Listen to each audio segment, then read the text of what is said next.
ओम शांति।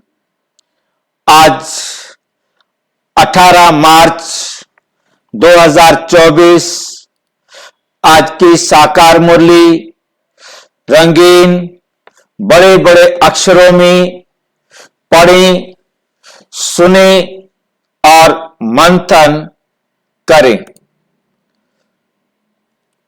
आज की मुरली का सार हम ये मंथन रोजाना प्रातः 6 बजे, सायं 4 बजे करते हैं। 13 तारीख से हमने इसी ही लिंक पर सहज राजयोग का कोर्स शुरू किया है। वो भी एक मंथन की तरह ही है। हर बात को हम सबके बीच में चर्चा करके ही स्वीकार करते हैं। इसमें आप सभी शामिल हो सकते हैं। इसके लिए लिंक इसी वीडियो के डिस्क्रिप्शन बॉक्स में दिया हुआ है और यदि किसी को प्राप्त नहीं हो पा रहा है तो वह इसी नीचे लाइन में आप देख रहे हैं, व्हाट्सएप नंबर भी आपको दिखाई दे रहा है, उस पर आप लिखकर भेज देंगे तो हम आपको लिंक भेज देंगे। और भी कोई प्रश्न हो तो आप उस पर लिखकर भेज सकते हैं और इस मंथन में सहयोगी बनके सबको अपना सहयोग देकर अपना लाभ कमा सकते हैं, भाग्य बना सकते हैं। ओम शांति। आज की मुरली का सार, मीठा मीठा बाबा कहते मीठे बच्चे विचार सागर मंथन कर एक ऐसी टॉपिक निकालो। आपस में बैठकर विचार सागर मंथन करके सबकी राय से एक टॉपिक निकालो। काम दिया है जो सब जगह एक ही टॉपिक पर भाषण चले। यही है तुम्हारी यूनिटी। इससे तुम्हारी एकता दिखाई देगी, क्योंकि सबके विचार एक जैसे होंगे ना, सब एक जैसी बात बताएंगे ना। क्योंकि आज हम सभी देखते हैं कि सब जगह अपने अपने तरीके से समझा जाता है और समझाया जाता है। सारे मिलकर के बैठकर विचार करें और एक मत होकर सबको आगे बढ़ा सकते हैं। इसके कारण कुछ भाई बहनों को ऐसा भी होता है कि किसकी बात माने। तो खैर, बाबा हमें कहते कि सब मिल करके बैठ करके विचार सागर मंथन करो और एक टॉपिक बनाओ जिस पर सारे भाषण करें, जिससे तुम्हारी एकता दिखाई देगी, अलगाव दिखाई नहीं देगा। प्रश्न, कौन सी मेहनत करते करते तुम बच्चे पास विद ऑनर हो सकते हो? कौन सी मेहनत? कौन सी मेहनत करते करते तुम बच्चे पास विद ऑनर हो सकते हो, इज्जत से पास हो सकते हो, टॉप में आ सकते हो? उत्तर, कर्म बंधन से अतीत बनो। जिसके लिए शब्द होता है कर्मातीत बनो। कर्म बंधन, आज हम सबके जीवन में कर्मों का बंधन है। हम इस घर में क्यों जन्म लिया? हमारा कार्मिक अकाउंट है। इसके साथ शादी क्यों हुई? हमारा कार्मिक अकाउंट है। यह हमें सुख क्यों दे रहा है? कार्मिक अकाउंट है। दुख क्यों दे रहा है? कार्मिक अकाउंट है। हम सब एक दूसरे से क्यों मिल रहे हैं? कर्म बंधन है। ये सारा आज दुनिया में कर्म बंधन है, जिसके कारण सब एक दूसरे के साथ जुड़े हुए हैं। जैसे ही कर्म बंधन खत्म होता है तो हम अलग होते हैं। परंतु आज बाबा हमें कहते इस कर्म बंधन से अतीत बनो। सच्चाई को समझ करके कर्म करते हुए कर्म बंधन को कर्म बंधन ना समझ करके कर्म संबंध बना दो, या कर्म से के प्रभाव से परे हो जाओ। कर्म संबंध होता है हमारा सतयुग त्रेता में, कर्म बंधन होता है हमारा द्वापर कलयुग में। हमें बनना है इन दोनों से अलग जो कर्मातीत अवस्था होती है वो होती है परम धाम में, और ये अवस्था होती है आत्मा की। इसलिए परमपिता परमात्मा ने हमें आकर सबसे पहले आत्मा का पाठ पढ़ाया, और आत्मा का पाठ पढ़ा के समझाया कि अब आप आत्मा ये समझो कि यह हम अपना कार्मिक हिसाब किताब बराबर कर रहे हैं। अब हमको वापस घर जाना है, हमें कर्मातीत बनना है। हमारा कर्म से कोई भी मतलब नहीं, ये हिसाब किताब तो ऑटोमेटिक बराबर हो ही जाएगा, हमें इसके बारे में सोचने की भी जरूरत नहीं है। जिसने दुख देना है वो दुख दे देगा, जिसने सुख देना है वो सुख दे देगा, जिसने जो देना है जो लेना है वो लेगा देगा, वो बराबर करेंगे। वो सोचना अब आपका काम नहीं है, ये सोचना उनके ऊपर छोड़ दो, वो अपने आप कर लेंगे, लेना देना बराबर कर लेंगे। मुझे अटेंशन इस बात पर देना है कि मैं वो दे दूं जो मुझे सतयुग में चाहिए। मेरा सारा अटेंशन इस बात पे हो कि मैं वो दे दूं जो मुझे सतयुग में चाहिए। जब किसी से बात करते हो तो सतयुग में क्या होगा? आत्मा भाई समझ भाई को देखेंगे, सब समझेंगे सब आत्माएं अपना अपना रोल प्ले कर रहे हैं, सब आत्माएं हैं। मतलब वहां किसी भी प्रकार का ये भाव नहीं आएगा, भान होगा ये स्त्री है ये पुरुष है, परंतु भाई समझ हम आत्मा, ये रोल है हमारा। ये स्मृति में रहता है कि हम ये रोल प्ले कर रहे हैं। बाप से सुनते हो तो भी बाप की ब्रिकुटी में देखो, आप मुरली सुन रहे हो ब्रिकुटी में देखो। बाप से सुनते हो, बाबा मुरली चला रहे थे ना, तो इसलिए बाबा कहा। अब यदि कोई दीदी मुरली चला रही है, कोई भी आत्मा मुरली चला रही है, तो हमने उस आत्मा को देखना है। भाई भाई की दृष्टि से वे स्नेह और संबंध पक्का हो जाएगा। जैसे जैसे हमारी भाई भाई की दृष्टि पक्की होती जाएगी तो वो स्नेह भी और वो संबंध भी पक्का हो जाएगा। यही मेहनत का काम है, यही हमारा सबसे बड़ा मेहनत का काम है। इससे ही पास विद ऑनर बनेंगे, तब तुम इज्जत से मान से पास होकर अपने घर जा सकेंगे। उच्च पद पाने वाले बच्चे ये पुरुषार्थ अवश्य करेंगे। जिन्होंने उच्च पद पाना है वो बच्चे ये पुरुषार्थ जरूर करेंगे। ओम शांति। मीठा मीठा बाबा कहते मीठे बच्चे, मीठे बच्चों को समझाया गया है कि ये है मृत्यु लोक। इसे मृत्यु लोक क्यों कहते हैं? इसे मृत्यु लोक क्यों कहते हैं? क्योंकि यहां हम सभी जन्मते भी हैं, शरीर छोड़ते भी हैं। हमारा यहां जन्म भी होता है और यहां मृत्यु भी होती है। तो अमर लोक में क्या जन्म और मृत्यु नहीं होता? इसमें हमें देह का दान रहता है तो दुख होता है। नहीं, यहां पर हम जन्मते हैं, शरीर धारण करते हैं, शरीर को छोड़ते हैं, और इच्छा से शरीर छोड़ते हैं। हाँ जी, अपनी इच्छा से वहां हम इच्छा से शरीर छोड़ते हैं, वहां हम इच्छा से शरीर छोड़ते हैं, या हम इच्छा से शरीर नहीं छोड़ते।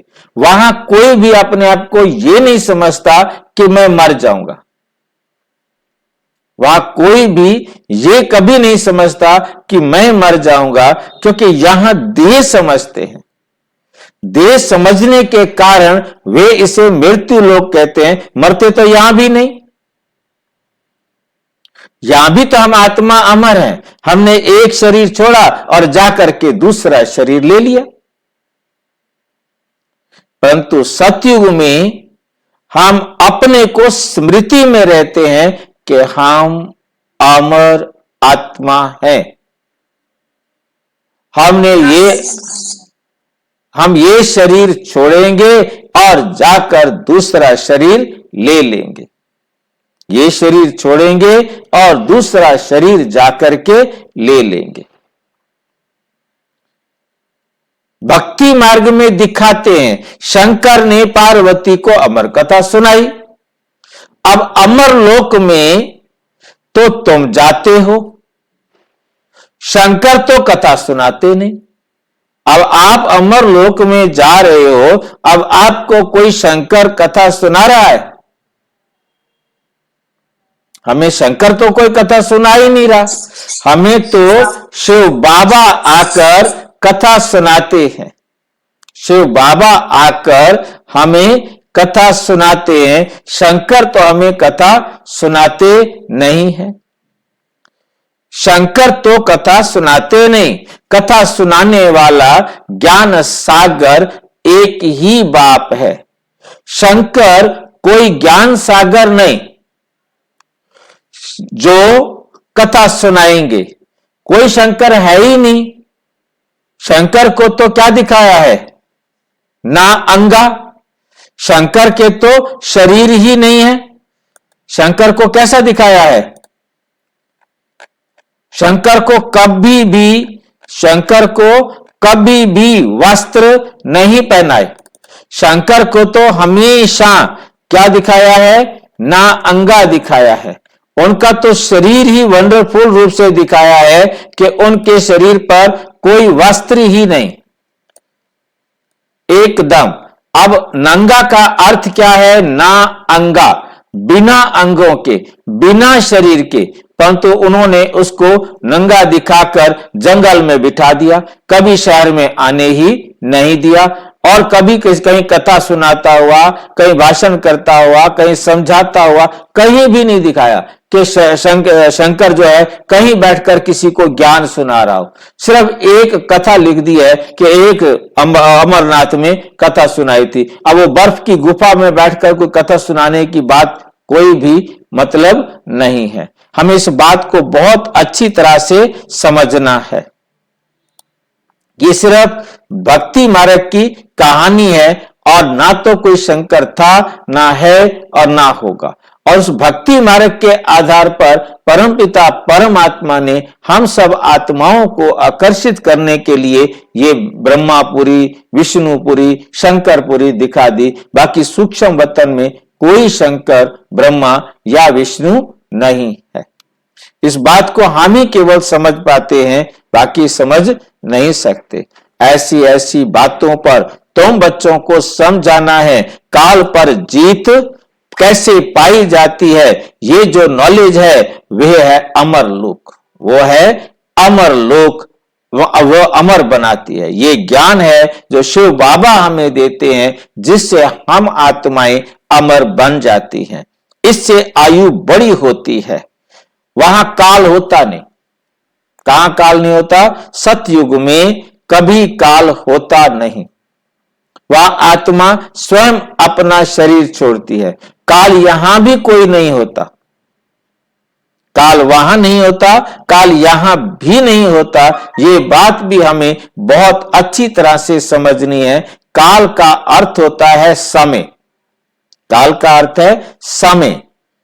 अब किसी के शरीर छोड़ने का समय आ गया, उसके लिए कहा जाता है कि काल आ गया। बाकी कोई काल नहीं आता, बाकी कोई काल आता नहीं जो किसी आत्मा को पकड़ कर ले जाए। यमदूत कोई आता नहीं जो आत्मा को पकड़कर ले जाए। ये केवल भाई बहनों ने या भक्ति मार्ग वालों ने एक इस प्रकार का बना दिया कि काल आता है और आत्मा को ले जाता है।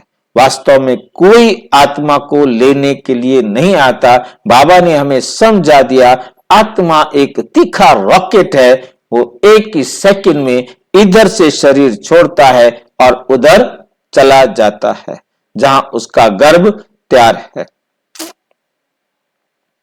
यहां तुम 5 विकारों अथवा रावण पर जीत पाने से राम राज्य अथवा अमर लोक के मालिक बनते हो। यहां बनते हो, मालिक यहां बनते हो और अधिकार वहां मिलता है। मृत्यु लोक में है रावण राज्य, अमर लोक में है राम राज्य। राम और रावण इन दोनों में राम और रावण में क्या अंतर बताएंगे पूछा जाए तो?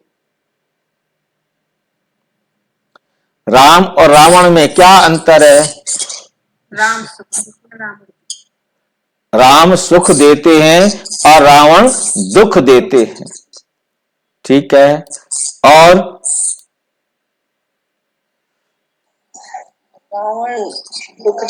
शांति देवी, आपका माइक जो ना बहुत आवाज करता है।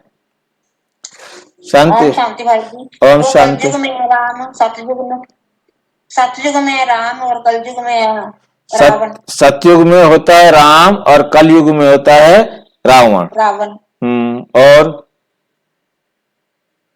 और अंतर क्या बताओगे राम और रावण में? मेन अंतर कौन बताएगा? है भाई, रावण है 5 विकार। हाँ, 5 विकार जब हमारे अंदर घुस जाते हैं तो हम विकर्म करना शुरू कर देते हैं और हमारा हर कर्म विकर्म ही होता है इसका। रावण कोई आत्मा नहीं। मेन अंतर क्या है? रावण कोई आत्मा नहीं, वो केवल और केवल विकार है। रावण आत्मा नहीं, रावण कोई शरीरधारी नहीं। कोई आत्मा हो तो शरीर धारण करेगी, जिसे रावण कहा जाए। और राम तो शिव बाबा है, वो आत्मा है। वो हम आत्माओं को ज्ञान देते हैं।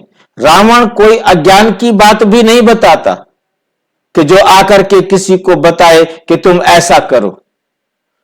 रावण हमारे ज्ञान के अभाव के कारण हम सही जानते रास्ता ना जानते हुए, सही कर्म ना जानते हुए हम ही विकर्म करना शुरू कर देते हैं, गलत। क्योंकि जब मोबाइल में बैटरी डाउन हो जाती है तो मोबाइल अपने आप ही गड़बड़ करना शुरू कर देता है। तो इसी प्रकार से रावण कोई आत्मा नहीं, माया कोई आत्मा नहीं जो आकर के हमें जो है ना बरगलाए, हमें दुखी करे, हमें धोखा दे, हमें गलत मत दे, गलत समझाए। नहीं, ये हमारा मतलब जो ज्ञान का अभाव होने के कारण, शांति का अभाव होने के कारण, पवित्रता का अभाव होने के कारण, गुणों का अभाव होने के कारण हम राइट कर्म नहीं कर पाते, हम रॉन्ग कर्म करना शुरू कर देते हैं। और वो उसका जिम्मेवार कोई बाहर नहीं है। ये बात हमें बहुत अच्छी तरह से समझनी है। तो इसलिए तभी हम ठीक रीति से समझ सकते हैं कि राम और रावण में ये सबसे बड़ा अंतर बुद्धि में रखना है। रावण कोई है ही नहीं, माया कोई है ही नहीं, ये केवल और केवल हमारे संकल्प हैं, हमारे संकल्प हैं। ये हमें बहुत अच्छी तरह से अपनी बुद्धि में रखना है। देवताओं को कभी काल नहीं खाता, वहां काल होता ही नहीं, यहां भी काल नहीं होता, परंतु वहां देवताओं को कभी काल नहीं खाता। कि यहां तो कहते काल खा गया, काल क्या है? समय आ गया, छुट्टी होने का समय आ गया। अब आत्मा के शरीर छोड़ने का समय आ गया, आत्मा ने इधर शरीर छोड़ा, उधर जाके प्रवेश कर लिया। अब उसमें काल क्या आना था? ये तो टाइम आना था, समय तो आएगा, परंतु वो कोई व्यक्ति नहीं है जो आके किसी को ले जाए। वहां काल के जमघट होते नहीं। जमघट मतलब काल को क्या कह दिया? यमदूत कह दिया, यमघट कह दिए कि दुख देने वाले कह दिए। वहां ऐसी कोई बात, यहां भी कोई ऐसी बात नहीं है। कोई भी आत्मा को लेने के लिए यमदूत यहां भी नहीं आता, घोर कलयुग में भी नहीं आता।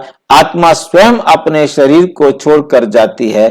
तो ये सिर्फ भक्ति मार्ग के गरुड़ पुराण की कहानियों पर सारी दुनिया ऐसा कुछ समझ बैठी है जो वास्तव में है नहीं, जो वास्तव में है नहीं। अब उनके समझने का वो जाने, उनका पार्ट है, वो से कैसे भी लेना चाहें ले सकते हैं। तो ये भक्ति मार्ग का अज्ञानता का अंधेरा है, परंतु ये सच्चाई नहीं है। तो ये टॉपिक भी बहुत अच्छी है। मनुष्य काल पर विजय कैसे पाए? बाबा ने आज काम दिया है कि सारे बैठकर विचार सागर मंथन करो। खुद ही बाबा टॉपिक भी निकाल कर दे रहा है कि इस टॉपिक पर विचार करो कि कोई भी आत्मा को लेने के लिए यमदूत नहीं आते, काल नहीं आता, ठीक है। मनुष्य काल पर विजय कैसे प्राप्त करे, इस विषय पर आपस में बैठकर विचार करो। कैसे प्राप्त करें हम काल पर विजय? बाबा ने काम दिया है, हम उसे करें थोड़ा सा। आत्मा का ज्ञान पक्का करो।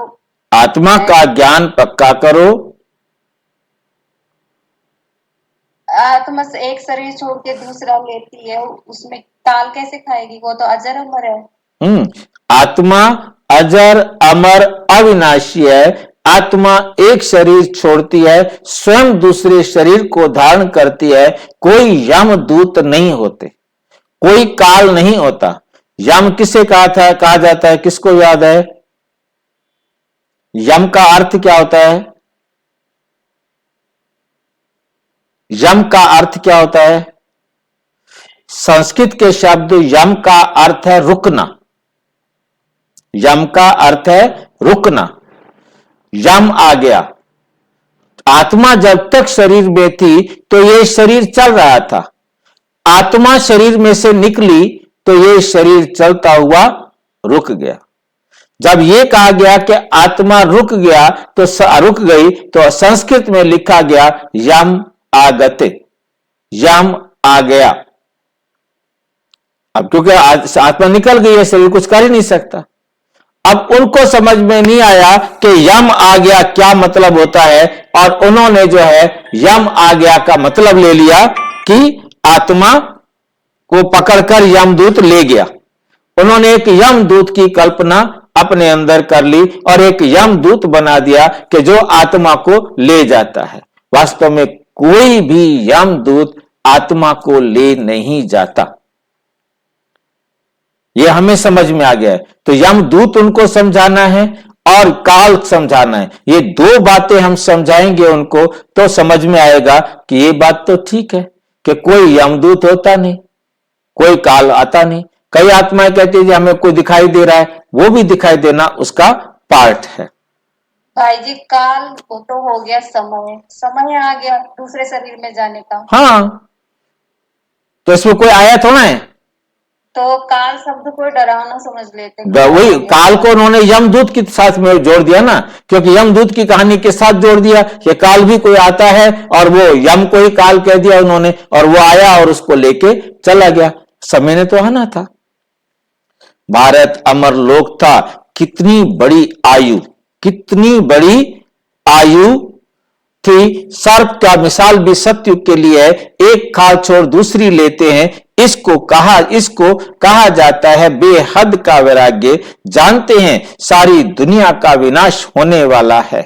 ये पुराना शरीर भी छोड़ना है। ये 84 जन्मों की पुरानी खाल है। अमर लोक में ऐसे नहीं होता। वहां फिर समझते हैं अब शरीर बड़ा जड़ जड़ी भूत हो गया है। अब ये शरीर क्या हो गया? हमारा बड़ा जड़ जड़ी भूत हो गया है। इसे छोड़ नया शरीर लेंगे। सतयुग में उनको लगता है बस ये शरीर खराब हुआ, अब हम दूसरा शरीर लेंगे। जैसे ये ड्रेस पुरानी हुई, इसको उतारो, नई ड्रेस पहनेंगे। फिर साक्षात्कार भी होता है। अब फिर से आज बाबा ने फिर से साक्षात्कार बारे में कहा। समझ को ही साक्षात्कार कहा जाता है। किसको कहा जाता है? समझ को ही साक्षात्कार कहा जाता है। पर कोई चीज हमें समझ में आ गई है तो समझ लो कि साक्षात्कार हो गया।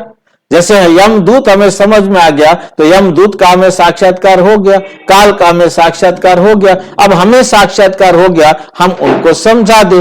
इसी प्रकार से बाबा कहते कि हमारी अब नई खाल तैयार हुई है, पुरानी को अब छोड़ना है। अब हम पुरानी खाल को छोड़ेंगे, नई खाल हमारी तैयार हो गई है। वहां भी ऐसे ही होता है। उनको कहा जाता है अमर लोक। वहां पर हम एक शरीर छोड़ लेते हैं, उसको अमर लोक कहा जाता है। उनको कहा ही जाता है अमर लोक, जहां काल आता है, जहां काल आता नहीं। आपे ही समय पर शरीर छोड़ देते हैं। कछुए का मिसाल भी यहां का है। कछुए का मिसाल क्या होता है? कछुए का मिसाल किसी को याद है?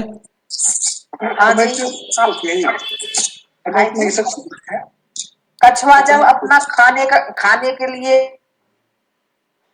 शांति देवी, आपका जो माइक है ना वो बहुत ज्यादा आवाज करता है, इसलिए आप या तो मोबाइल की साउंड को कुछ करो।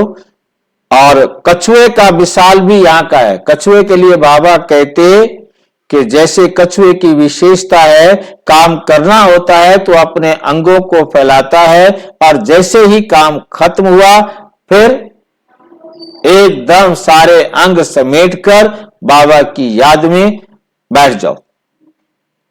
ठीक नहीं? जब आपका काम करना है तो काम करो, काम खत्म हुआ तो परमात्मा को याद करो। कछुए का मिसाल भी यहां का है। काम करके फिर अंतर्मुखी हो जाओ, फिर अपने आप को चेक करो हमारे में क्या क्या कमियां हैं, कैसे हम उन कमियों को दूर करें। इस समय के मिसाल फिर भक्ति मार्ग में कॉपी करते हैं। इस समय की ये सारे मिसाल हैं, फिर भक्ति मार्ग में इनको सुनाया जाता है, परंतु सिर्फ कहने मात्र। परंतु वहां इसका मतलब वो समझ नहीं पाते, कहने मात्र वो कहते हैं, समझते कुछ भी नहीं। उनको समझ में नहीं आता कि हम कछुए का मिसाल क्यों दे रहे हैं, भ्रमरी का मिसाल क्यों दे रहे हैं, सर्प का मिसाल क्यों दे रहे हैं। उन्हें समझ में नहीं आता। जिस तरीके से अब बाबा समझाते हैं, ये मिसाल तो वहां जाते हैं, फिर ये मिसाल विकृत हो जाते हैं, फिर परमात्मा आकर उन मिसालों को फिर से श्रेष्ठ या सही तरीके से समझाते हैं। अभी तुम तो समझते हो राखी, उत्सव, दशहरा, दीपावली, होली आदि सब इसी समय के हैं। जो भक्ति मार्ग में चले हैं तो ये बातें सतयुग में होती नहीं। ये ऐसी टॉपिक, मतलब ऐसी आप एक एक टॉपिक बनाओ और लिखो। मनुष्य काल पर जीत कैसे पहन सकते हैं, मतलब मौत पर कैसे जीत पा सकते हैं, ये बात उनको समझ में आ जाए कि हम अमर आत्मा हैं। आत्मा कभी मृत्यु को प्राप्त नहीं होती। हम ये शरीर नहीं है, ये शरीर की मृत्यु होती है।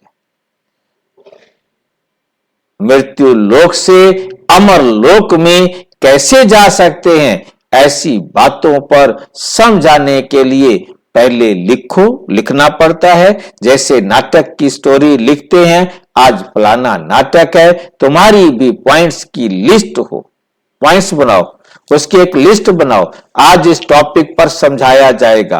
रावण राज्य से दैवी राज्य में कैसे जा सकते हैं। समझानी तो भल एक ही है, परंतु भिन्न भिन्न टॉपिक सुनने से खुशी होगी कि बेहद के बाप से बेहद का वर्षा कैसे मिलता है।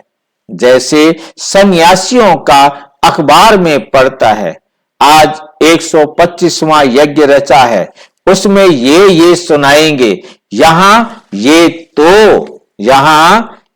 तो बाप कहते हैं मैं एक ही बार यज्ञ रचता हूं, जिसमें सारी पुरानी दुनिया स्वाहा हो जाती है, जिसमें सारी पुरानी दुनिया स्वाहा हो जाती है। वे तो यज्ञ रचते हैं, इस जलूस रचते हैं, जलूस आदि करते हैं। यहां तो तुम जानते हो ये रुद्र शिव बाबा का एक ही यज्ञ है, जिसमें सारी पुरानी दुनिया स्वाहा हो जाती है।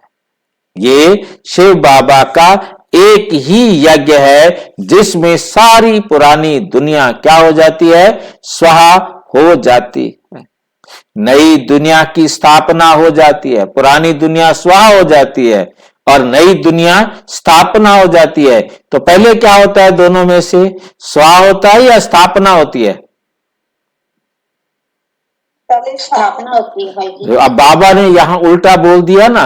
अब ये यहां से जो ये पढ़ के जाएगा वो पहले कहेगा स्थापना होगी, फिर पहले विनाश होगा, फिर स्थापना होगी, फिर पालना होगी। ये बाबा यही गलतियां करके जाता है। अब कौन समझाए बाबा को?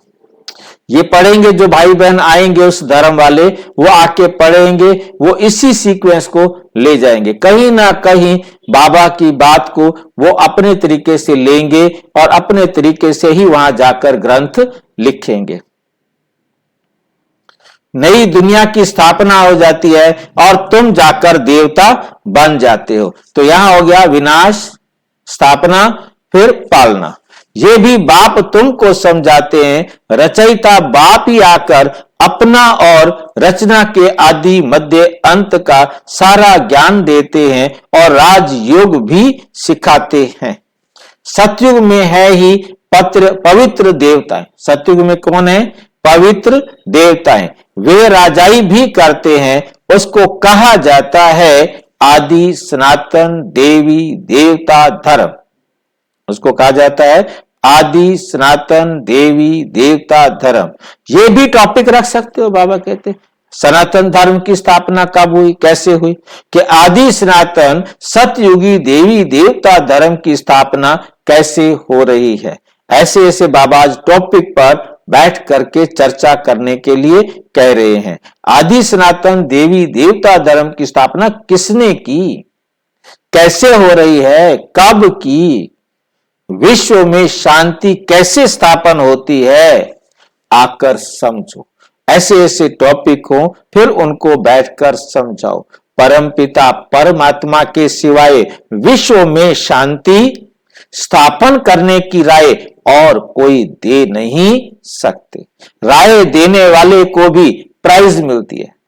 शांति को स्थापन करने के लिए कोई राय देता है तो उसको भी दुनिया क्या देती है? प्राइज देती है। मालूम है आपको ये प्राइज कैसे दिया जाता है?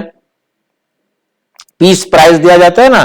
जैसे जवाहरलाल नेहरू को भी पीस प्राइज मिला था, और भी मिलते रहते हैं पीस प्राइज सबको। आप देखते हैं हर साल पीस प्राइज दिए जाते हैं। एक अल्फ्रेड नोबेल था, अल्फ्रेड नोबेल, उसने परमाणु बम की आविष्कार किया था, परमाणु का आविष्कार किया था। तो उसको समझा गया कि जब ये बात आई कि ये परमाणु बम जो है ना बनाने वाला, तो समझ लिया कि ये सारी सृष्टि का जो है ना यमदूत है, कह दिया, या समझो कि विनाश का जिम्मेवार है, ये सारे संसार को मारने के जिम्मेवार है। और को हुआ क्या कि उसके भाई की डेथ हो गई। अब उसका नाम भी वही तो उससे मिलता जुलता होगा। तो जैसे ही न्यूज चारों तरफ फैल गई कि जो सारे संसार का दुश्मन था, विनाश करने वाला था, वो मर गया। मतलब न्यूज जो है ना ये प्रिंट हुई, और उससे उसको बड़ा हर्ट हुआ कि मैंने ऐसा क्या किया है। अब मैंने तो आविष्कार किया है, ठीक है, परंतु मैंने इसको सारे संसार को मारने के लिए तो नहीं किया ना। मेरे बारे में इतना जो है ना दुनिया में भय है, या ऐसा मुझे समझा जाता है। तो उसने जो भी प्रॉपर्टी थी वो सारी प्रॉपर्टी इस प्राइज के लिए रखी कि मेरी प्रॉपर्टी से हर साल प्राइज दिया जाए उसे जो विश्व में शांति स्थापन करने के लिए कार्य करेगा या विचार देगा। तो अब इस हर साल जो है ना सारे वर्ल्ड के अंदर देखा जाता है कि कौन विश्व में शांति स्थापन करने के लिए कार्य करता है, अपने विचार देता है, तो उसको पीस प्राइज दिया जाता है। तो ये प्राइज बड़ा बाबा कहते राय देने वाले जो पीस की स्थापना करने की राय देते हैं उनको दुनिया प्राइज देती है, और मैं स्थापन करने वाला हूं, मेरे को कोई प्राइज नहीं देता। एक मुरली में बाबा ये भी कहता है कि मेरे को कोई प्राइज नहीं देता। फिर कहते हैं मेरे को प्राइज देंगे भी तो क्या देंगे, मैं करूंगा तो क्या करूंगा, ठीक नहीं, मेरे को कोई प्राइज दे ही नहीं सकता। वास्तव में प्राइज मिलनी चाहिए मुझे। राय देने वाले को भी प्राइज मिलती है। विश्व में शांति स्थापना करने की प्राइज कैसे और कौन देते हैं, ये भी टॉपिक है कि विश्व में शांति स्थापना करने का प्राइज वास्तव में कौन देता है। वो तो शांति स्थापन करने के लिए किसी ने राय दी, परंतु शांति की स्थापना नहीं हुई। जैसे एक लड़की ने दिया, अपना विचार दिया और उसको पीस प्राइज दिया गया उसी पर ही, स्कूल की स्टूडेंट है वो, तो उसके बाद ऐसी पीस प्राइज दिया। उस शांति के लिए उसने क्या दिया है, बहुत अच्छी राय दी है, उस राय पर चलेंगे तो शांति होगी, ना चलेंगे ना शांति स्थापन होगी। तो बाबा कहते हैं वास्तव में मैं तुम आत्माओं को आकर शांति स्थापन करना सिखाता हूं, तुम शांति स्थापना करते हो प्रैक्टिकल में। मैं तो मार्गदर्शन करता हूं, स्थापना तो तुम आत्माएं करती हो, और तुम्हें ही मैं आकर पीस प्राइज देता हूं कि तुम सुख धाम में शांति का अनुभव करते हो। हमारे तो प्राइस भी अलग है ना, और जिसके कारण सुख शांति के मालिक बनते हो, तो शांति का टॉप प्राइस तो शिव बाबा ही आकर सबको देते हैं। प्राइस कैसे और कौन देते हैं, ये भी टॉपिक है।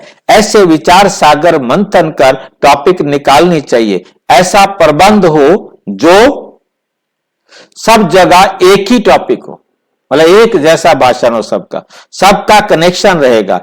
ऐसी लिस्ट बनाकर पहले इशारा दे देना चाहिए, फिर समाचार दिल्ली में आना चाहिए, सबको मालूम पड़ जाए कि सब जगह ऐसा भाषण चला। इसको कहा जाता है यूनिटी, एकता। जैसे आज हमारी एकता नहीं है, परंतु इसको यूनिटी कहा जाता है। ऐसे किया जाए ताकि सारे एक जैसा भाषण करें, एक जैसी बात कहें। सारी दुनिया में डिसयूनिटी है, सारी दुनिया में डिसयूनिटी है, ये केवल एक जगह नहीं। राम राज्य का भी गायन है, शेर गौ इकट्ठा जल पीते हैं। सतयुग में शेर होता है? नहीं होता, नहीं होता। फिर बाबा ने क्यों कह दिया? भाई जी, बाबा ये बार बार बोलते हैं शेर बकरी, मतलब ये है भाई जी आपस में हमारा प्रेम ऐसे होगा। हाँ, अलग अलग, मतलब ये कहावत है, ये नहीं है कि वहां शेर होगा, ये कहावत है। उस कहावत को कहा गया है कि वहां सभी एक समान रहते हैं, कोई भी आपस में वैर नहीं रखते, मतलब उनका प्यार इतना होता है। मतलब ये सिर्फ कहावत होने के कारण यहां पर जिक्र किया।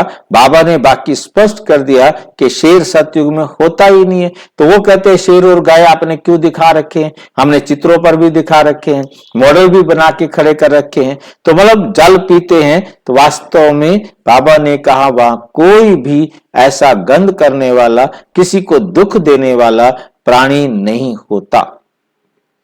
शेर ही नहीं, कोई भी प्राणी नहीं होता ऐसा जो किसी को दुख दे। त्रेता में ऐसा गायन है, तो सतयुग में क्यों नहीं होगा? बाकी शास्त्रों में तो अनेक कथाएं लिख दी हैं, सतयुग में ऐसा नहीं होता। वह त्रेता का गायन है। बाबा जी यहां पर मुरली में देखो कितनी अच्छी बात बताई है, एक शेर गौ इकट्ठा जल पीते हैं। त्रेता में ऐसा गायन है, सतयुग में ऐसा नहीं है। क्यों नहीं होगा सतयुग में? ये टॉपिक बनाओ और लोगों को समझाओ। मतलब बाबा कितने काम देता है, सोचना है जरा। इतने सारे क्वेश्चन के आंसर बनाने के लिए बाबा ने दे दिया। रोजाना मुरली में इतने प्रश्न होते हैं, बस मेरे को हिम्मत नहीं हो रही कि मैं उन सब के उत्तर पर वीडियो बनाऊं। बाकी शास्त्रों में तो अनेक कथाएं लिख दी हैं। तुम तो बाप से एक ही कथा सुनते हो, दुनिया में ढेर कथाएं बनाते रहते हैं। द्वापर से लेकर कलयुग तक जो भी शास्त्र आदि चलते हैं, वहां तो वे होते नहीं। भक्ति मार्ग की सब बातें पूरी हो जाती हैं। यहां तुम जो कुछ भी देखते हो, ये सब है इविल। जो कुछ भी बाबा कहते हैं इस दुनिया में अब तुम देखते हो, ये सब है इविल, सब गंदे हैं, सब खराब है। उनको देखते हुए मत देखो, सुनते हुए मत सुनो। अब जो बाप समझाते हैं वही बुद्धि में रखो। बस ना देखते हुए किसी को देखना है, ना सुनते हुए हमने किसी को सुनना है। बस ये बात जो बाबा समझाता है वही बात हमें सिर्फ बुद्धि में रखनी है। बाकी जिसने जो कहा एक कान से सुनो, दूसरे कान से निकाल दो। बाकी जो तुमने देखा उसे हटा दो कि ये वेस्ट, व्यर्थ है, बेकार है, इसको हमने देखना ही नहीं है। हम संगम युगी ब्राह्मण कितने ऊंच हैं, देवताओं से भी ऊंच हैं। इस समय हम ईश्वरीय औलाद हैं, धीरे धीरे वृद्धि को पाते रहते हैं। इतनी सहज बात भी किसकी बुद्धि में नहीं आती।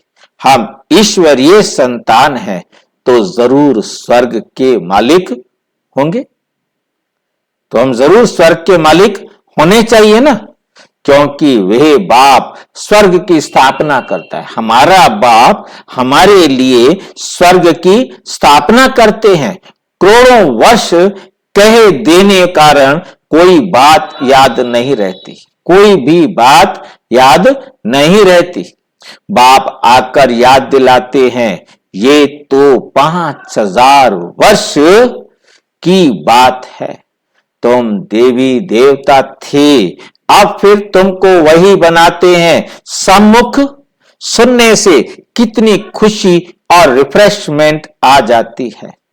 बच्चे जो सियाने हैं, समझू हैं, उनकी बुद्धि में आता है हमको बाप से वर्षा तो जरूर लेना है। बाप नई दुनिया रचते हैं तो जरूर हम भी नई दुनिया में होने चाहिए। हम भी कहां होने चाहिए? नई दुनिया में होने चाहिए। एक बाप के तो सब बच्चे हैं, एक बाप के तो सब बच्चे हैं। सबका धर्म, सबके रहने का स्थान, आना जाना सब भिन्न भिन्न प्रकार का है। कैसे जाकर मूल वतन में निवास करते हैं, ये भी बुद्धि में है। मूल वतन में सिजरा है, सूक्ष्म वतन में सिजरा नहीं दिखा सकते। सूक्ष्म वतन में सिजरा नहीं दिखा सकते। वहां जो सिजरा क्या है? हाँ जी, सिजरा क्या है ये? हाँ अच्छा, बहुत अच्छी बात है। मैंने समझा शायद पता होगा। सिजरा जो है, जो पटवारी होता है ना, पटवारी सुना हो? झाड़ को बोल, हाँ जी, झाड़ को बोलते हैं भाई जी। नहीं नहीं नहीं बताया था। नहीं भी नहीं, मैंने ऐसे नहीं बताया, कभी भी ऐसे मत बोलो। क्या बताया था वो, झाड़ कैसे बताया था वो अलग है। अब आपने पूछा सिजरा क्या होता है। सिजरा होता है, पटवारी के पास एक बहुत बड़ा कपड़ा होता है। कपड़े पर सारे गांव का, जिस इलाके का वो पटवारी है, उसका सारा जमीन का खाका बना होता है। अब वो तो बन गया। अब वो एक मालिक का एक वर्ग, एक खेत है, इतना इस जो साइज है वो उसका वहां पर लिखा हुआ है, उसकी शेप बनी हुई है। अब उसके बाद वो मर गया, उसके 4 बच्चे हैं। अब वो वही खेत 4 में बट गया, तो वो उसी के अंदर 4 खाने बना देता है कि उसमें से ये वाला हिस्सा उसका है, ये वाला हिस्सा उसका है, ये वाला हिस्सा उसका है, ये वाला उसका है। अब वो छोटे हो गए, फिर उसके अंदर उसके बच्चे आते हैं, तो उनका वो उसी के अंदर ही करता जाता है। जी जी जी, कपड़ा तो खराब हो जाएगा भाई जी भर भर के। अब जो भी क्या करे, उस हम कपड़े के ऊपर ही बनाया करते, उसको सिजरा कहा जाता है। ये उर्दू का शब्द है, मेरा जो आपको बताने का मतलब है। तो इसी उस टाइम पे पेपर नहीं होते थे क्या? नहीं, पेपर फट जाएगा ना। पटवारी बेचारा इतने सारे गांव का नक्शा बना के रखेगा। अब तो खैर कंप्यूटराइज्ड है जी। अलग अलग कपड़े में नहीं भाई, एक गांव का पटवारी के पास एक ही बहुत बड़ा कपड़ा होता था, जिसके ऊपर वो पेन से ड्रा करके बना के रखता था, ताकि वो पता रहे कहाँ क्या है। क्योंकि और कोई चीज रखने के अभी तो ये सब होता है क्या? पूरे प्रैक्टिस, गांव का नक्शा बना के रखता था। हाँ, जो जो जो जितने इलाके का वो पटवारी है, उसके अपना सारा नक्शा अपने पास उसके होता था, और उसी के अंदर ही वो सारे पटवारी के पास जाते थे और पूछते थे हमारी जमीन कहाँ है, हमें नपवा के बताओ। ये काम उसका होता था। मेरा सिर्फ बताने का मतलब था। आपने सिजरा पूछा क्या होता है, सिजरा होता है ये। तो मतलब वही एक परिवार था जिसका बढ़ते बढ़ते आज इतने सारे हो गए। तो इसीलिए सिजरा मतलब परम धाम के झाड़ को कहा जाता है कि वहां पर हम आत्माएं, पहले परम पिता परमात्मा, फिर ब्रह्मा विष्णु शंकर, फिर दूसरे, फिर धर्म पिताएं, फिर उस धर्म की शाखाएं। मतलब कहने का मतलब एक पूरे गांव का, पूरे सारे उसका एक ही उसमें होता है। तो ये सिजरा मैंने इसलिए आपको झाड़ बताया। झाड़ मतलब सिजरे को क्यों कहा जाता है, ट्री क्यों कहा जाता है, अंग्रेजी में इसे ट्री कहते हैं, तो इसलिए झाड़ शब्द यूज किया गया। ट्री में क्या होता है, जैसे एक बीज है, उससे शाखाएं बनी, फिर और पत्ते निकले, फिर शाखाएं बनी, फिर पत्ते निकले। तो मतलब जी बाबा ने तो एक्सप्लेन करने के लिए तो ट्री बनाया होगा ना। हाँ, एक्सप्लेन करने के लिए बाबा ने ट्री बनाया, मैं वो इसीलिए आपको बताया हुआ। पर तो सिजरा शब्द जो है ना उर्दू का है, और ये पटवारी के पास जो होता है उसको कहा जाता है सिजरा। उससे ये शब्द यहाँ पर आया, क्योंकि हमारे बाबा जो थे ब्रह्मा बाबा, वो उर्दू अच्छी जानते थे, तो इसलिए उर्दू के शब्द वहां से उन्होंने यहाँ लिया। तो बाबा सारे झाड़ को तो ट्री कहो, सिजरा कहो, बात एक है, परंतु सिजरा क्या होता है ये आपने पूछा तो मेरे को वो क्लिक हुआ कि मैं आपको बताऊं कि सिजरा होता क्या है। सूक्ष्म वतन में सिजरा नहीं दिखा सकते। ठीक है भाई जी, आज ही पता चला ये। सूक्ष्म वतन में हम सिजरा नहीं दिखा सकते। सूक्ष्म वतन में कुछ होता ही नहीं, किसका सिजरा दिखाएंगे? मूल वतन में हम आत्माएं हैं, तो हमारा झाड़ बन गया, हमारा ट्री बन गया। और यहां पर जो है ना हमारा झाड़ क्या बोलते हैं भक्ति मार्ग में या संगा इसमें द्वाकलयुग में आकर के हम सारे झाड़ को समझ पाए हैं कि कैसे सतयुग से हम बढ़ते बढ़ते बढ़ते सारे धर्म शाखाएं निकलती गई। मतलब वो परिवार है ना, एक परिवार बढ़ते बढ़ते कैसे इतना बड़ा हो गया, वो सिजरा, इसी कारण इसको कहा जाता है। वहां जो कुछ दिखाते हैं वो सब है साक्षात्कार की बातें। अब ये जितने ये चित्र बनाए हैं दुनिया में, ये सब क्या हैं? साक्षात्कार की बातें हैं। ये भी सब ड्रामा में नूंद है। फिर सूक्ष्म वतन में भी जाते हैं, वहां मूवी चलती है। बीच में मूवी का भी ड्रामा बनाया था, पहले मूवी का फर्स्ट मूवी का ड्रामा बनाया था, जो क्या था वो चार्ली चैपलिन है ना मूवी, वह उसमें मूवी होती थी, वो उसमें आवाज नहीं होती थी। चार्ली चैपलिन की जितनी भी वीडियो, टॉम एंड जेरी और चार्ली चैपलिन, उसमें बस मूवी होती थी। हाँ, आवाज नहीं थी। अब इसको टाकी कहा जाता है, जो आज की मूवी है। तो मूवी को भी का भी ड्रामा बनाया था, फिर टाकी बना। साइलेंस का तो ड्रामा बन ना सके। लाइन समझ में? मूवी का सूक्ष्म वतन का है, परंतु मूल वतन का ड्रामा कोई बन नहीं सकता। वहां तो सारी आत्माएं एकदम साइलेंस में है। बच्चे जानते हैं हम साइलेंस में कैसे रहते हैं, बच्चे जानते हैं हम साइलेंस में कैसे रहते हैं। जैसे वहां आत्माओं का सिजरा है, वैसे यहां मनुष्यों का है। तो ऐसी ऐसी बातें बुद्धि में रख तुम भाषण कर सकते हो। फिर भी पढ़ाई में टाइम लगता है, करके ये भी समझ जाए, परंतु याद की यात्रा कहां, जिससे धारणा और खुशी हो। याद की यात्रा मतलब कहां, बाबा ने शब्द यूज किया है कहां, परंतु यहां याद की यात्रा कहां। यहाँ पे ऊपर में आत्माओं का सिजरा है, वैसे यहाँ मनुष्यों का है। हाँ, इसको तो फिर से बोले। ये हमारे जो है ना झाड़ जो बना हुआ है, ये धर्मों का झाड़ है। ऐसे मनुष्यों का भी झाड़ बना लो, ऐसे किसी का भी झाड़ बना लो। हमने बहुत प्रकार के झाड़ बना के रखे हुए हैं, ठीक है। कहने का मतलब है कि वहां आत्माएं कैसे कैसे फैली हुई हैं, उल्टा झाड़ है। और यहां पर नीचे दिखाया है कि सनातन धर्म था, फिर त्रेता में राम राज्य था, फिर द्वापर में ये शाखाएं निकली। ये इसी प्रकार से हमारे धर्म निकले, इसी प्रकार से भाषा का ट्री, हर चीज का ट्री बन जाता है, नक्शा बन जाता है ना। हाँ, नक्शा बन जाता है। मतलब वो है तो सिजरा ही, परंतु सिजरा पटवारी के पास था, वहां से नाम लिया गया, परंतु यहां आकर वो ट्री कह दिया। अंग्रेजी से ट्री में ऐसा आया है, जिससे धारणा और खुशी हो। अभी तुम यथार्थ रीति योग सीख रहे हो, बच्चों को समझाया है, सबको भाई भाई देखो। आत्मा का तख्त तो ये है, इसलिए भागीरथ बाबा का सिंहासन भी मशहूर है। ये भागीरथ है, भाग्यशाली रथ ब्रह्मा बाबा, जिसमें शिव बाबा आकर बैठते हैं। ये सिंहासन भी मशहूर है। जब किसी को समझाते हो तो भी ऐसे समझो, हम भाइयों को समझाते हैं, ये दृष्टि रहे। इसमें ही भारी मेहनत है, मेहनत से ही ऊंच पद मिलता है। बाप भी ऐसे देखेंगे, बाप की नजर भी भ्रिकुटी के बीच में जाएगी। बाप की नजर भी दोनों आंखों के अंदर उस आत्मा को देखती है। आत्मा तो छोटी बिंदी है, सुनती भी वही है। तुम बाप को भी भ्रिकुटी के बीच में देखेंगे। बाबा भी यहां है तो भाई ब्रह्मा की आत्मा भी यहां है। ऐसे बुद्धि में रहने से तुम भी जैसे ज्ञान सागर के बच्चे ज्ञान सागर बन जाते हो। बच्चे ज्ञान सागर, ज्ञान सागर के बच्चे ज्ञान सागर बन जाते हो। तुम्हारे लिए तो बहुत सहज है। गृहस्थ व्यवहार में रहने वालों के लिए ये अवस्था जरा मुश्किल है। गृहस्थ व्यवहार में रहने वालों के लिए ये अवस्था जरा मुश्किल है। सुनकर घर चले जाते हैं। वहां का वातावरण ही और है, यहां सहज है। बाबा युक्ति बहुत सहज बताते हैं, अपने को आत्मा समझ बाप को याद करो, ये भी भाई है। इस दृष्टि से कर्म बंधन से अतीत हो जाएंगे। जब देखेंगे सामने जो मेरा है वो मेरा भाई है, तो उसके साथ आपका कोई ऐसा कर्म नहीं बनेगा जो कर्म बंधन बने। वो क्या बन जाएगा? अकर्म बन जाएगा।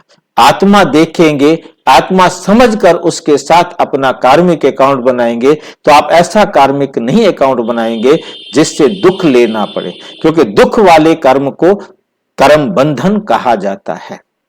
भाई हम आत्मा समझ कर देख रहे हैं और सामने वाला अगर आत्मा समझ के नहीं देख पा रहा तब भी आपका तो अकाउंट बना के अच्छा कर्म अकर्म का खाता बना, परंतु उसने अपना विकर्म का खाता बनाया। उसको आपने क्योंकि विकर्म की दृष्टि से देखा हुआ था, उसने विकर्म की दृष्टि से देखा, विकार की दृष्टि से देखा, और आपने अब उसके साथ अच्छा बनाया है, तो आपने अच्छा बनाया तो वो भी आपको अच्छा देखेगा। और जो आपने उसको गंदा देखा था, आज उसने भी आपको गंदा देखा। भाई जी, उसके कर्म उसके पास है, हमारे कर्म हमारे पास है। वो तो ठीक है, परंतु यहां एक बात ये भी तो है ना कि वो हमें गंदा क्यों देख रहा है? हमने उसे गंदा देखा हुआ है। ये बोल, हमारा बाकी है हिसाब किताब उससे लेन देन का। हाँ, हमने गंदा देखा है तो गंदा ही मिलेगा, गंदा ही मिलेगा। अब हम उसे अच्छा देख रहे हैं, इसके बदले में वो भी हमें अच्छा देखेगा, उसका पार्ट आएगा तो वो भी अच्छा देखेगा। ये हमें याद रखना है। शरीर भी भूल जाता है, सिर्फ बाप ही याद रहता है। इसमें मेहनत करते रहेंगे तब पासविद आनर होंगे। ऐसी अवस्था में विरला ही कोई रहता है। विश्व का मालिक भी वही बनते हैं। 8 रत्नों की माला है ना, तो पुरुषार्थ करना है। ऊंच पद पाने वाले कैसे भी करके पुरुषार्थ जरूर करते होंगे। जिन्होंने ऊंच पद पाना है ना, वो कैसे भी करके टाइम निकालेंगे और अपने आप को श्रेष्ठ बनाएंगे। इसमें दूसरी कुछ भी बातें निकलती नहीं है। भाई भाई की दृष्टि, स्नेह और संबंध हो जाता है, दृष्टि वे जम जाती है। इसलिए बाप कहते हैं, तुमको बहुत गुये गुये बातें सुनाता हूं। इसमें अभ्यास करना मेहनत का काम है। जो मैं गुये गुये बातें बताता हूं, उन पर क्या करना है? अभ्यास करना, ये मेहनत का काम है। यहां भी बैठे हो तो अपने को आत्मा समझो। यहां बैठकर मुरली सुन रहे हो, अपने को आत्मा समझो। आत्मा ही सुनती है। सुनने वाली आत्मा को तुम देखते हो, सुनने वाली आत्मा को तुम देखते हो। कैसे देखते हैं? समझ से, क्योंकि हमें ज्ञान मिल गया, तीसरा नेत्र मिल गया। बाकी कोई आंखों से नहीं देखते। मनुष्य तो कह देते आत्मा निर्लेप है, बाकी क्या शरीर सुनता है? क्वेश्चन पूछा है, बाकी क्या शरीर सुनता है? ये तो रॉन्ग है। बाप तुमको गुये बातें सुनाते हैं। मेहनत तो है, मेहनत तो बच्चों को करनी है। जो कल्प पहले बने थे वही मेहनत जरूर करेंगे, अब भी वही मेहनत करेंगे, अपना अनुभव भी सुनाएंगे। ऐसे हम सुनता सुनाता हूं, ऐसे हम सुनता सुनाता हूं। आदत पड़ जाएगी, टेव आदत पड़ जाएगी, पड़ गई है। आत्मा को ही सुनाते हैं बाबा, आत्मा को ही क्या करते हैं? सुनाते हैं। मन मना भाव। फिर वे उनको कहते हैं, फिर वे उनको कहेंगे, वे उनको कहते हैं। मन मना भाव। एक दूसरे को कहेंगे मन मना भाव, अर्थात बाप को याद करो। हाँ जी, तो वे किनको कहेंगे, इससे क्या है? मैं आपको कहूंगा मन मना भाव, आप मुझे कहेंगे मन मना भाव। एक दूसरे को कहेंगे ना, तो ये गुप्त मेहनत है। मतलब ये भी क्या होता था कि मन मना भाव, मतलब कोई यदि आपस में बातें कर रहे होते थे ना, तो वहां उनको जाकर शांति करने के लिए, जब हम पहले मधुबन में जाते थे तो हम ये देखते थे शुरू शुरू में, तो कोई भी आपस में आज साइलेंस में रहना है तो कुछ शांति दूत बने हुए थे, उन्होंने अपने पास ना एक बैज लगाया होता था, शांति दूत। आप यदि दो जने कहीं बैठकर खड़े होकर बातें कर रहे हैं, वो सिर्फ आपके पास आके खड़ा हो जाएगा, आपको कुछ भी नहीं कहेगा। मतलब उसका आना, आप उसको देख लेंगे, आप अपने आप ही क्या हो जाएंगे, शांत हो जाएंगे कि भी बोलना नहीं है, क्योंकि वो अपनी शांति भंग नहीं करता था, उसकी ड्यूटी थी कि वहां उनके पास जाके खड़ा हो जाए बस। तो ताकि वो भी बोलना बंद कर। आज बोलना नहीं है, आज सारा दिन किसी ने किसी से बात नहीं करनी है। आज अब तो कहते हैं परंतु कोई सुनता नहीं है। परंतु तब हमने डिसिप्लिन वातावरण देखा कि मतलब ही नहीं जो कोई किसी से बात कर ले। हाँ, कोई जरूरी बात है तो करके तुरंत अलग हो जाएंगे। मतलब कोई किसी जरूरी, बाबा ये नहीं कहता कि तुम बताओ मत या बात मत करो, बाबा कहते जरूरी है करो बस। व्यर्थ खड़े होकर के रामायण कहानियां नहीं सुनाओ इधर उधर की। ये गुप्त मेहनत है। जैसे पढ़ाई भी एकांत में झाड़ के नीचे जाकर पढ़ते हैं, वो है स्थूल बातें। ये तो प्रैक्टिकल करने की बात है। दिन प्रतिदिन तुम्हारी ये प्रैक्टिस बढ़ती जाएगी। तुम नई नई बातें सुनते हो ना, नई नई बातें सुनते हो ना, जो तो तुम अभी सुनते हो वे फिर नए नए आकर सुनेंगे। कोई कहते हैं हम देरी से आए हैं, अरे तुम तो और ही फर्स्ट क्लास हो। आप कई बच्चे कहते हैं, जैसे आप में से भी कई भाई बहन पूछ रहे थे हम बहुत देरी से आए हैं, उसका जवाब आज बाबा बहुत वंडरफुल जवाब दे रहे हैं।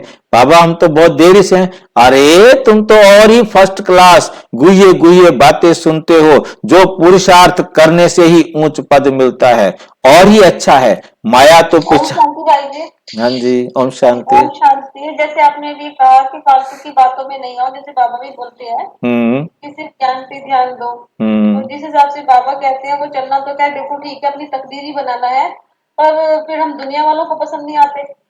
वो कहते हैं हमने उनको पसंद आके करना क्या है? हमें पसंद कर लिया शिव बाबा ने, समाज वाले उंगली उठाते हैं कि कैसे लोग हैं। हमें तो शिव बाबा ने पसंद कर लिया ना, अब हमने उनको पसंद करवाना ही नहीं है ना कि वो हमें पसंद करे।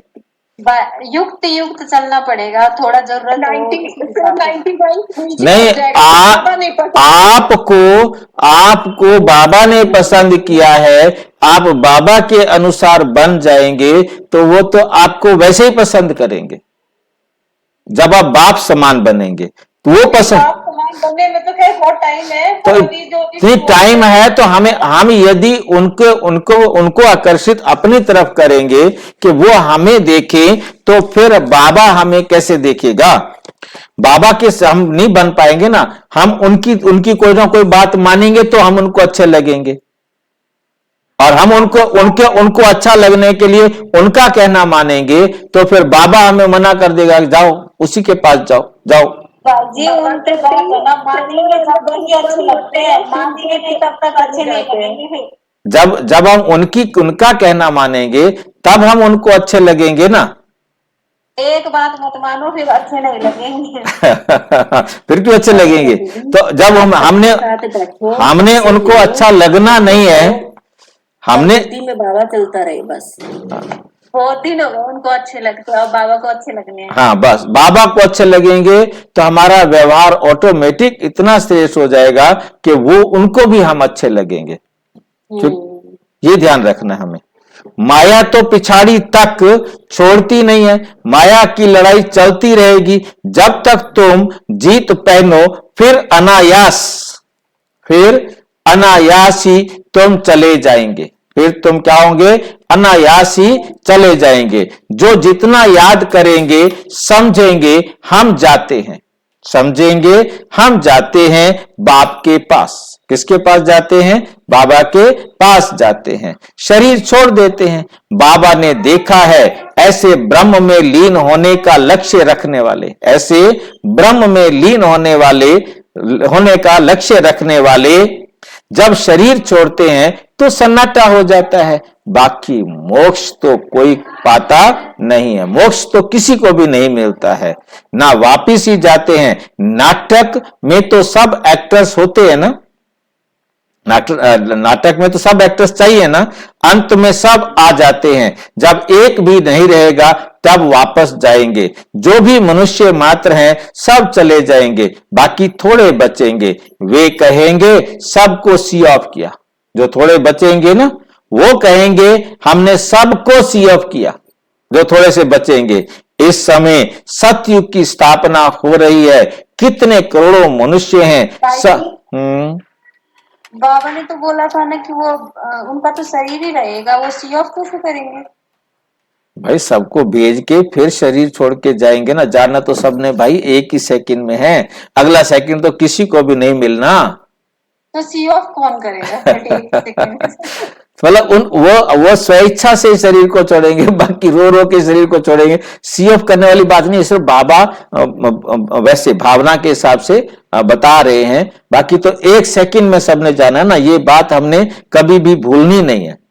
हम सबको हम सी ऑफ कर फिर अपनी राजधानी में चले जाएंगे। मतलब सी ऑफ करेंगे मीन सभी यहां से जाएंगे और वहां जाकर के फिर आएंगे कहां? अपनी राजधानी में आएंगे। वो लोग करके 40-50 को सी ऑफ करते होंगे, तुम कितनों को सी ऑफ करते हो? सभी आत्माएं मच्छरों सदृश चली जाएंगी। अब कैसे बताते बाबा कि एक सेकंड में कैसे चली जाएंगी? शांति धाम तुम आए हो साथ ले जाने और सबको भेजने के लिए। तुम्हारी बातें वंडरफुल हैं। तुम्हारी बातें क्या हैं? वंडरफुल हैं। इतने करोड़ों मनुष्य जाएंगे, उनको सी ऑफ करेंगे, सब वापिस मूल वतन में चले जाएंगे। ये भी तुम्हारी बुद्धि ही काम करती है। धीरे धीरे सिजरा बड़ा हो जाएगा, झाड़ जो है, नक्शा जो है बड़ा होता जाएगा, क्योंकि परिवार जुड़ते जाएंगे ना। फिर रुंडमाला रुद्रमाला बन जाएगी। ये बात देखिए आज मेरे को समझ में आई है, आज ये मुरली पड़ी है तो आप ध्यान से समझना, क्योंकि रुंडमाला एक है, रुंडमाला और एक है रुद्रमाला। फिर रुंडमाला भाई जी यही समझा रहा हूं मैंने, मेरे को भी आज समझ में आया ये इतने समय से। फिर रुंडमाला रुद्रमाला बन जाएगी, रुंडमाला रुद्रमाला बन जाएगी।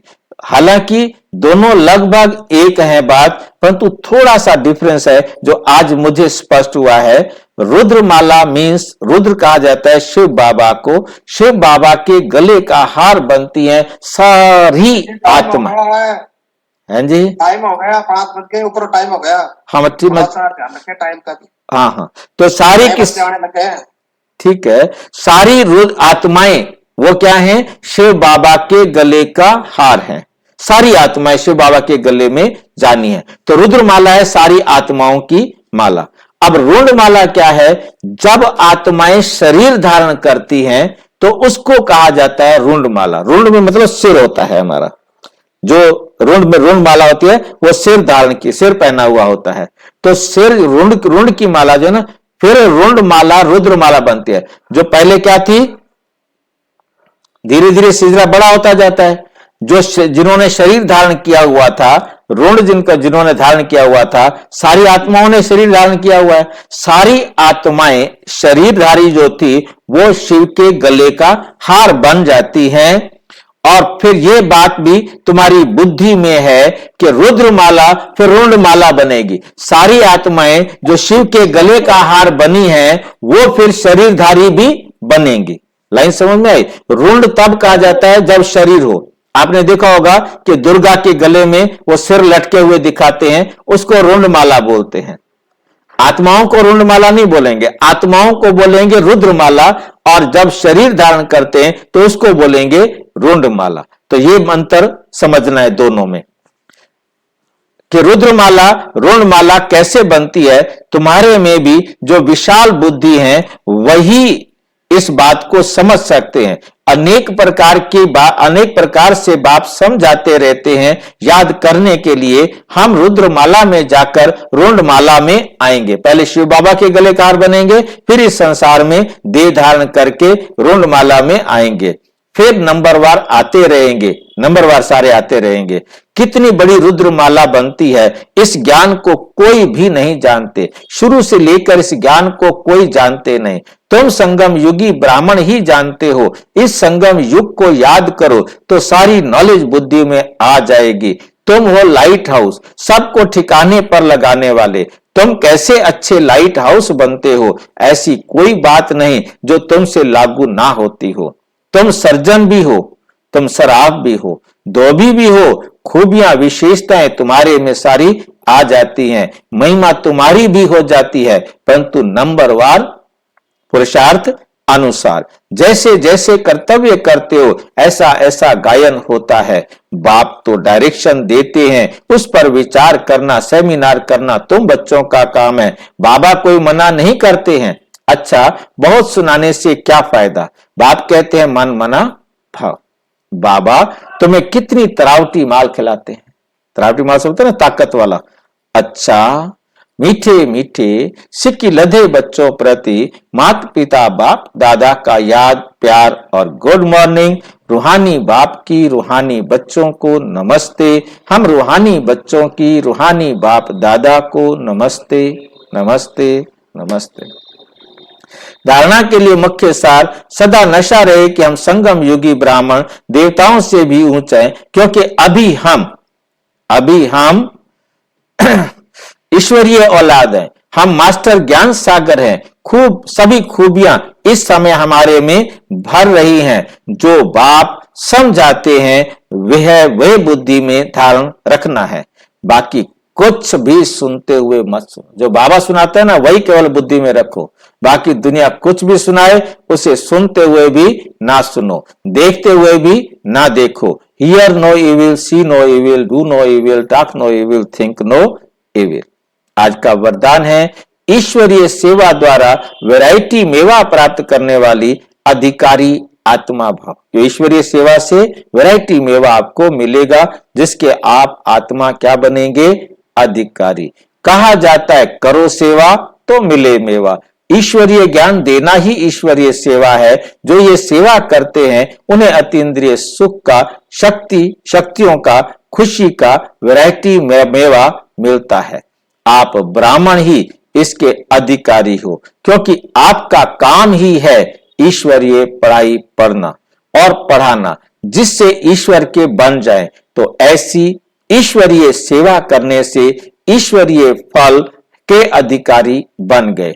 इसी नशे में रहो, इसी नशे में रहो कि हमने सेवा की, हम ईश्वरीय फल के मालिक बन गए हैं, अधिकारी बन गए हैं, सेवा करने का फल लेने के मालिक हैं। स्लोगन, बाप के साथ रहकर कर्म करो तो डबल लाइट रहेंगे। बाबा की उंगली पकड़कर काम करेंगे ना, फिर आपको कोई टेंशन नहीं। Double light. एक तो आत्मा की भी स्मृति रहेगी, दूसरा जैसा बाबा कहता जा रहा है वैसे करते जा रहे हैं, हमें सोचने की भी जरूरत नहीं है, तो हम डबल लाइट हो जाएंगे। अच्छा, ओम शांति। और विस्तार से जानने के लिए प्रजापिता ब्रह्मा कुमारी ईश्वरीय विश्वविद्यालय के किसी भी सेवा केंद्र पर संपर्क करें।